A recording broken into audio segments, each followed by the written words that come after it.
นครโฮจิมินห์สาธารณรัฐสังคมนิยมนามจัดพิธีเปิดอนุสรณ์สถานระลึกถึงผู้เสียชีวิตจากการระบาดของโควิด -19 เมื่อบ่ดลมานี้นครโฮจิมินห์สาธารณรัฐสังคมนิยมนามได้จัดพิธีเปิดสวนสาธารณะอนุสรณ์สถานเพื่อระลึกถึงผู้เสียชีวิตจากการระบาดของพยาธิโควิด -19 ซึ่งได้เห็นให้ประชาชนอยู่นครดังกล่าวนี้เสียชีวิตหลายกว่า 23,000 คนเข้าร่วมในพิธีดังกล่าวมีท่านเจินหลิวกวงกรรมการกรมการเมืองเลขาพรรคนครโฮจิมินห์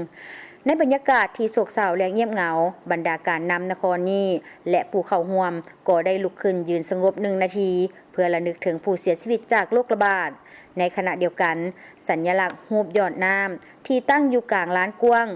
1,800 ตารางเมตรก็ได้เปิดไฟส่องสว่างในการออกแบบเป็นพื้นผิวลุบลงคือหอยบาดแผลแห่งความจดจำอันเจ็บปวดแต่ก็กระจายเป็นวงขึ้นสะท้อนถึงความเปลี่ยนแปลงจากความโศกเศร้าให้กลายเป็นพลังงานบวกมุ่งหน้าสู่อนาคตศาสตราจารย์เวียนที่ฮาวเลขาธิการสมาคมวิทยาศาสตร์ประวัติศาสตร์นครโฮจิมินห์ได้กล่าวว่า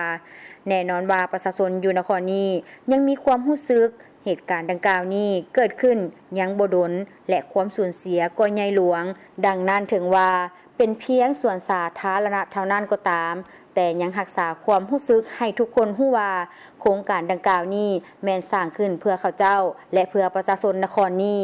ในความเสียสละและการสูญเสียอันใหญ่หลวงนั้นนครโฮจิมินห์ยังได้แสดงความรู้บุญคุณอันลึกซึ้งต่อทีมแพทย์และพยาบาลแนวหน้าพร้อมทั้งอาสาสมัครที่เสียสละมิดเงียบแนใส่ปกป้องชีวิตของประชาชนการเสียสละนั้นได้กลายเป็นอนุสาวรีย์ได้สร้างขึ้นด้วยความรู้บุญคุณของประชาชนหลายล้านคนอนุสรณ์ดังกล่าวนี้บ่เพียงแต่เป็นผลงานด้านภูมิสันฐานแต่ยังเป็นพื้นที่แห่งความจดจำในชุมชนได้เห็นและกลับไปทบทวนอดีตฮู้ฮักคุณค่าของชีวิตและน้ำใจของมนุษย์เติมอีกประชาชนนครโฮจิมินห์หลายคนกล่าวว่าข้าพเจ้ารู้สึกประทับใจหลายทุกๆรายละเอียดทุกๆส่วนล้วนแต่มีความหมายสถานที่แห่งนี้ยังเป็นการผสมผสานระหว่างสถาปัตยกรรมที่สวยงามต้นไม้น้ำและยังเฮ็ดให้เกิดพลังงานบวกและสมควรเป็นสถานที่ให้ทุกคนเข้ามาเที่ยวชม